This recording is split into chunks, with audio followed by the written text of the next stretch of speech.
ወደ ጉዳይ ስመጣ አንድ አናታም የሆነች ጓደኛ አለችኝ።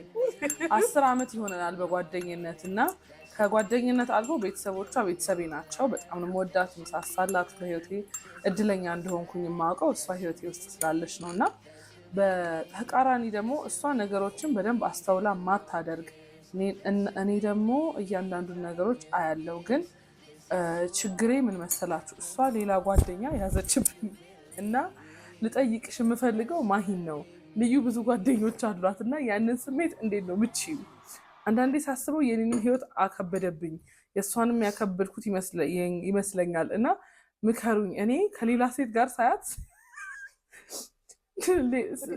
ሌላ ሰው ጓደኛ እህቴ ስትል ሳይ አፍንጫዋን በያት ነው የሚያሰኘኝ። አናት አይሻልም? አይ ነው እኮ ልክ እንዳልሆንኩኝ። ግን ይህን ስሜት እንዴት ላስተካክለው? እኔን ብቻ ነው እንደዚህ የሚሰማኝ ወይስ እናንተም ይህን ስሜት አሳልፋችሁት ነው እዚህ የደረሳችሁት? እሷንም ምከሩልኝ። ወለም ዘለማት በይ በሉልኝ። ወለም ዘለም ያትሪስላ I mean it's fine. I mean obviously አሁን ልዩ she's a people's person. I'm not.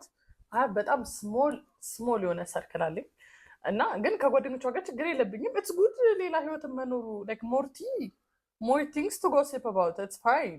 ምንድነው ግን she needs to make sure that my place is irreplaceable. ገባችሁ?